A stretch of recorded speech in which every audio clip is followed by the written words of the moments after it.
Hey. Man, now the eyes have seized up.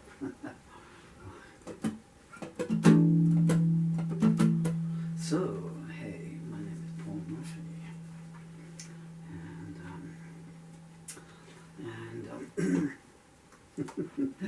I probably will be all the way through this song. I'd like to say hello to Mike Smith, wherever you're to in the world. Thank you for your nice comments about my songs and things, and you kind of got me back into writing this today. A fraction of it. In, I can't remember, about the year 2000 I wrote a song called To Hell and Back. And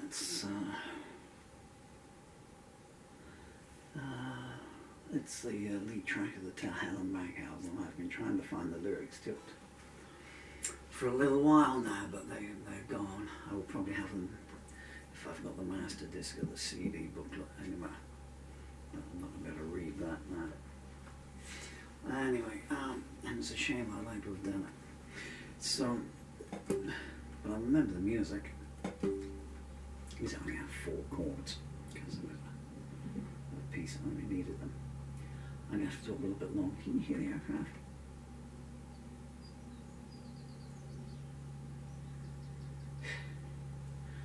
And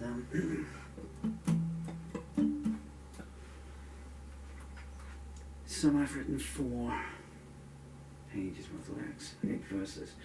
I don't know how you got, it might be 4 verses, it might be 8 verses. It always had a weird structure to it. Come on, fly past. Put some glasses on, even though I wrote it as large as I could. I'm so sorry, it's so hard to stand up. I'm going to go off camera and try and shelter my legs. Unfortunately, due to the disability, it is really hard to... I'm picking up some buzz here as well.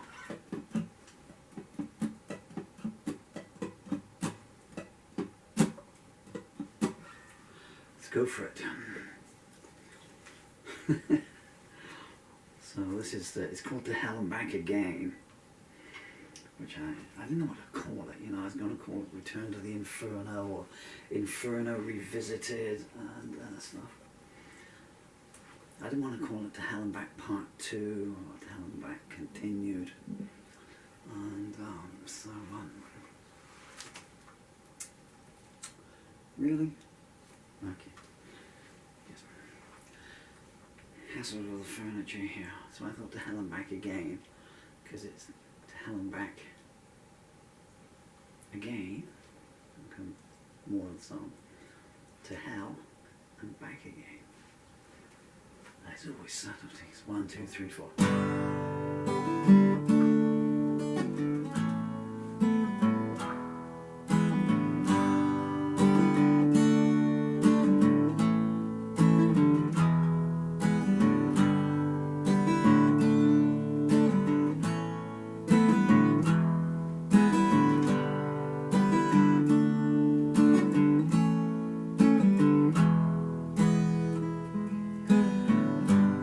Fighting shadows, demons of a love-blind mind.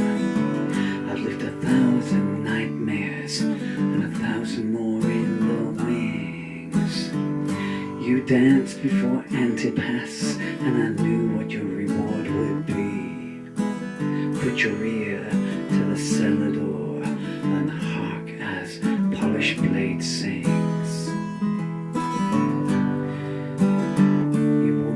Face to mask who you were inside. No matter how high the victim piled it rose, you never were identified.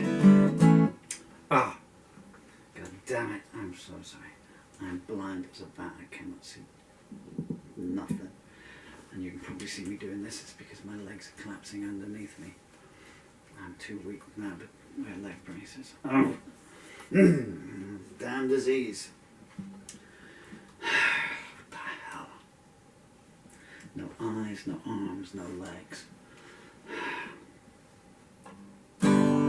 Oh, freaking gone out of tune.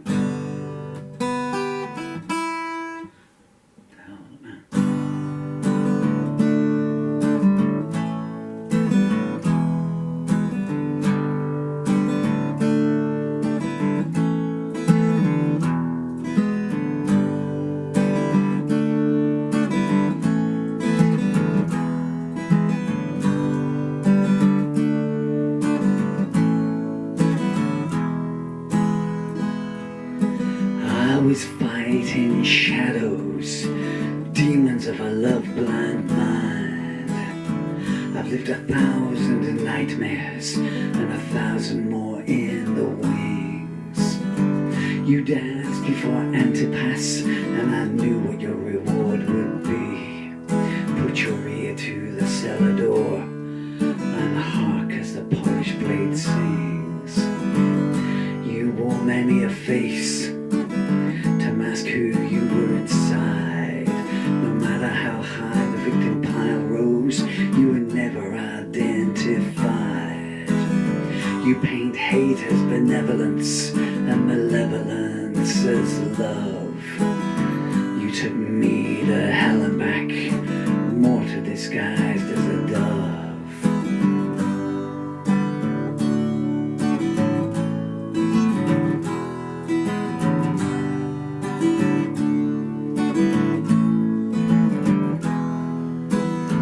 Your heart is a frozen lake.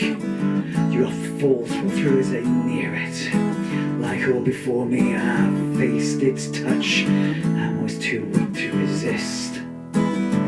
You mesmerized me, then led me to the gallows gate. I met your mother there. She said, how high the price of a kiss. Whenever you pull your curtains wide, there's a fool's gold rush to your door.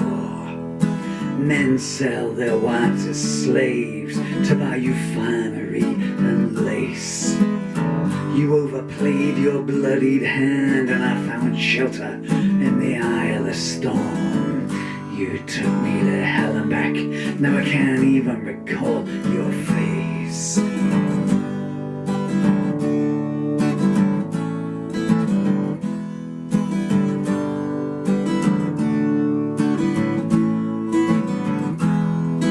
You wove your tapestry, a tableau of deceit and lies, promising when the sunrise came you would recant your past. But when the light stroked my face, you were somewhere and someone else.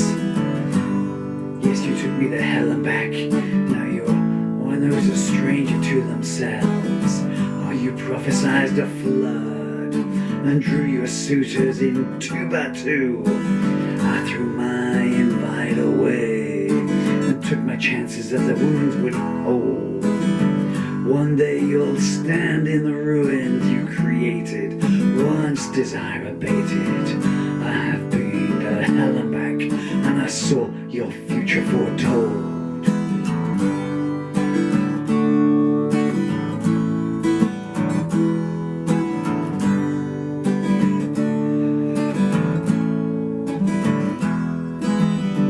You spoke in hieroglyphics to disguise your true intent. When I deciphered what you meant, oh, the blood chilled in my veins. Your smile was a road to nowhere, with minds laid on every curve. You whispered, make it to the bridge, and I'll give you what you deserve. Your kiss was like an autopsy. How to resist it, oh, that's the game. My thoughts were a wall chain, but your sister slipped me the key. Beneath the sunset silhouette, I found the strength to survive. If you make it to hell and back, then come and talk to me.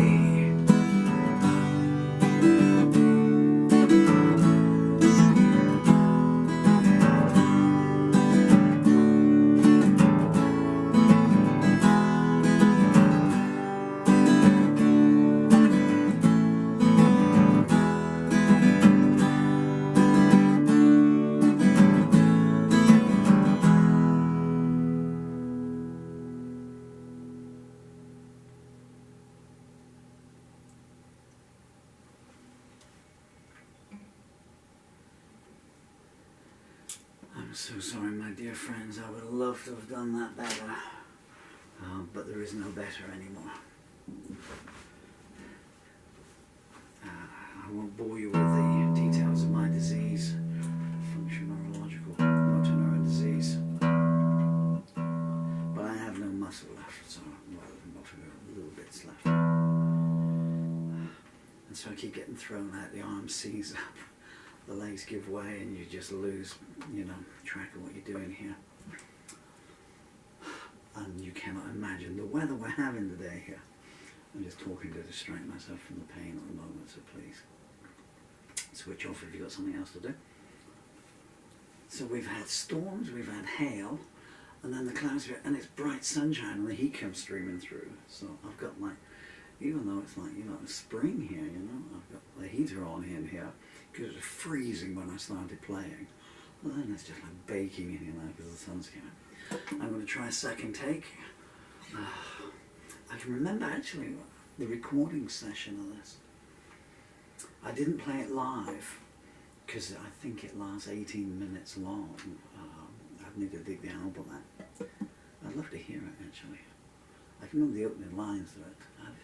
The opening lines of this, I was fighting shadows. That's like an homage, because the original opening lyrics of the song are, I was chasing rainbows from the moment that we met, trying to forget every second I'd lived up until that time.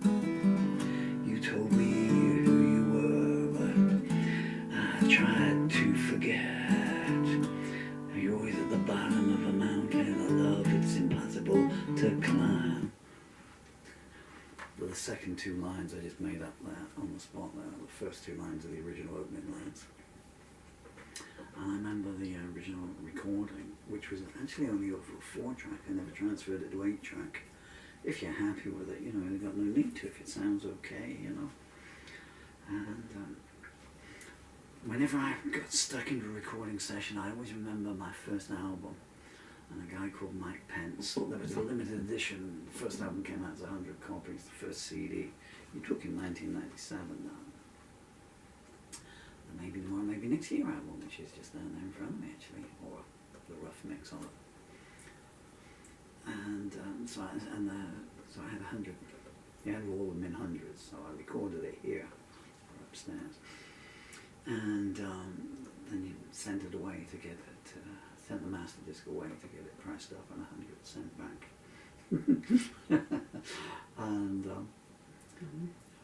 I remember them calling me after a couple of days. Those were the days when you had to pick a telephone up like that. And I remember those days. Bing, bing. Hello. And they said, well, we've had to put a lot of Dolby on it to take the hiss out. There's a lot of hiss on here. And I said, no, the hiss is meant to be there. Because it was recorded, I had an open mic there. Because I kind of wanted it to be basement tapes, kind of thing. And they were similar, but just the idea of it, because it was recorded in the spare room, so I was going to call it the spare room. I like that room ambiance, because it was, playing live for 15 years at that time, as any musician, when you go to do sound check and you're in the empty hall in the afternoon, and you play, and you hear the air, you hear the notes reverberating off the air, and I always just like that, I like the feel of that. And where was I going with this? I like Mr. Dove. I'm afraid all the biscuit's gone. And the other thing is, every time that the rain stops, all the birds come back down again wanting food, because they're all using their wings as umbrellas, or using the sparrow as an umbrella, so the pigeons are using sparrows as umbrellas. Put your wings out. That's a strange noise for a sparrow to make, isn't it? Yeah, and I said, the hiss has got to come back anyway, so where I was going with this. So, and there was a lyric booklet inside the first 100. And that covered my costs, for living costs for about 2 months, the good old days, pre-streaming days when musicians made money out of music. you can't pay the rent on applause, folks. You really can't. That's why I never became a gigolo. Sorry.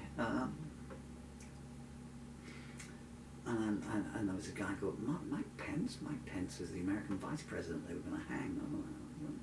Mike Penn, who I believe is dead now. His wife was very nice. And he bought a copy. Saw him a couple of days later. And he said, your album? And I said, yeah, you know, waiting for words of praise to spring forth. Oh, well sung and well played, and you know, beautiful bass playing, and the glissandros drip off of every corner of the room. And he said, I sit down. He said, I've been sitting down every night. He said, and I've been reading the lyric booklet. Amazing. I know, what the freaking hell do I need to make an album for that? I've read the lyric booklet. I keep reading the lyric booklet. Okay. So ever since then, whenever I've done a recording session, I've got too involved in it or anything, you know, or it looked like it's going to be too much work, you know. I was like, I'm going to read the lyrics, you know. Anyway, but I do remember the recording session. There's like sheets and sheets and sheets of stuff, and to be able to find them again so I could play the song. They must be here somewhere, but you know, I've written 1,500 songs, you know. And so by the time they stopped, really, I would go to heaven with a guitar in one hand and a pen in the other. And what was I saying then? Oh yeah, and I remember doing a recording session and then doing the overdubbing. I did the acoustic. I laid the acoustic down. No, what did I do it in? So the drums would have gone on last. So how I used to do it was a long song like that. It would be acoustic. I'm just trying to think if I laid either the piano or the bass down. I'd always put the drums on last because I always was drummer. You know that old thing.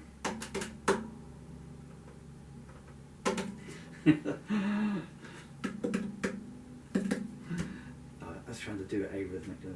My son, by the way, Dylan, who was 11 years old, is a phenomenal drummer. Has been since he was 3 years old. He is like a human metronome in the sense of timing. And I always put the electric on afterwards as